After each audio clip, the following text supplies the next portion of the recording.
Hello, it's the beginning of April and now is the perfect time to start sowing your sweet corn. Whether you're growing popcorn or the baby corn or the normal big corn, they need to be sown in exactly the same way. There are so many different varieties out there to choose from, and it's entirely up to you which one you want to choose. Now remember that sweet corn needs to grow in a block, not in a line. It needs to grow in a block because when the wind blows the seeds about, they then start to pollinate with each other, and that's how it works. If they're in a straight line, then they don't. So that's why you need to make sure that you plant it in a block. So whether you plant 4 plants along and 6 plants the other way, it's entirely up to you, but just try and get them in as much of a block as you can. Now the variety that I am growing this year are called Seville. They're a really lovely variety. They're nice and sweet, they're nice and juicy. So let me show you how I sow my sweet corn seeds. Now all I've got here is some multi-purpose compost, and I'm going to plant them in these little square pots here. If you don't have the square pots, then you can use the round pots, but I like these little square pots because I can fit 15 of them in one of these trays absolutely beautifully. So they're very, very handy. So all I'm going to do is I'm going to fill my little pot all the way up to the top with some multi-purpose compost. Make sure you pat it down so that it's right up to the top there.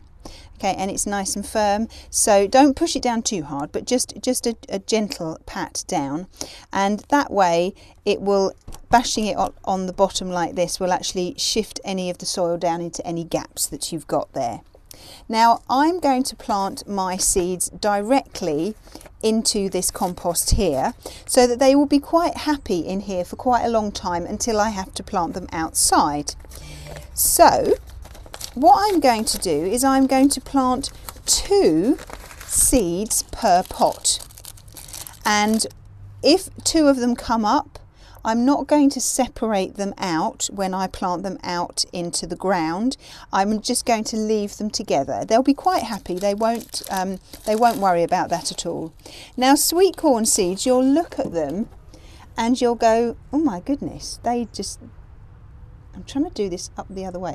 That's the way I need to go. You'll look at them and you'll go, ooh, are they all right? The answer is yes, they are absolutely fine. That's how they're supposed to look. If you're growing popcorn, now you can get 2 different varieties of popcorn.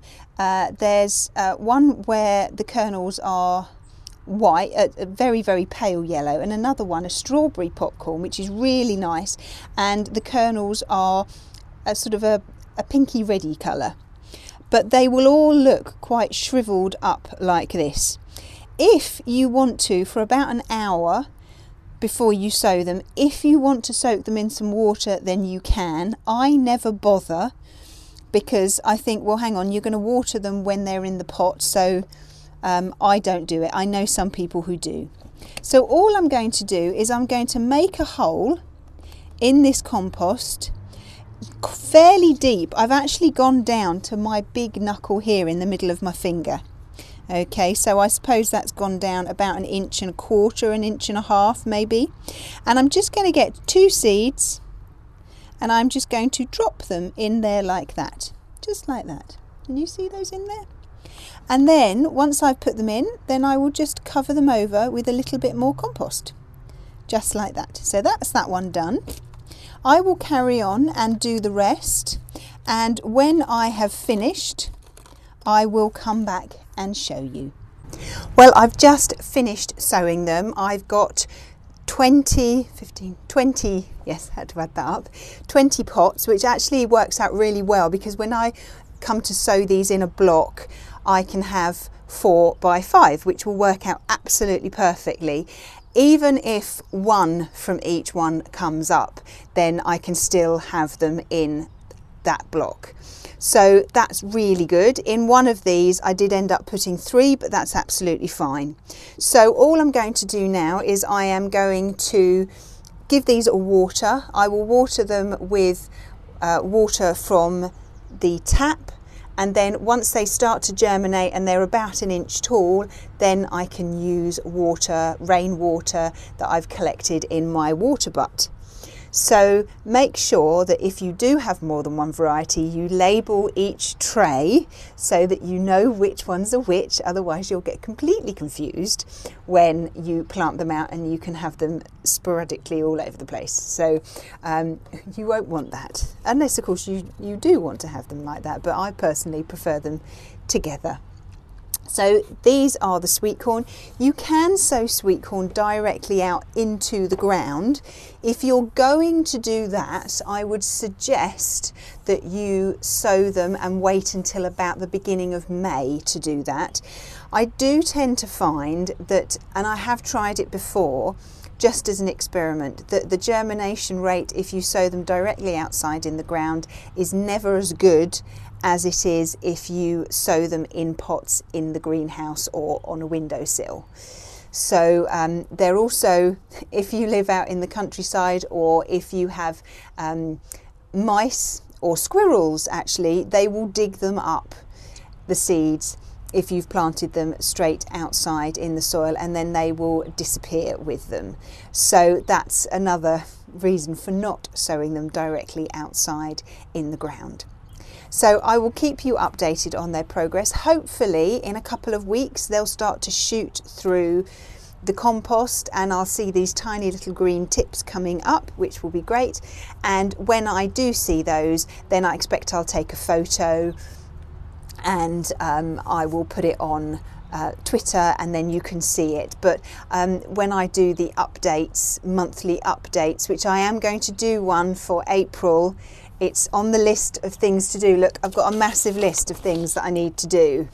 So it is on there. It was on there. It is on there somewhere. Oh, I can't even find it now. Anyway, oh yes, well it's there. So I will sort of, when I do the May one, hopefully you will be able to see them. Well, I hope you are growing some form of sweet corn or corn this year. It really is. It does take up quite a lot of space, but it's a great thing to grow if you can then use the space underneath and grow pumpkins or any of your cucurbits. They're great. So the squashes, they're great for sort of covering up the space underneath. So it's not completely wasted space. You can stop, not waste the space.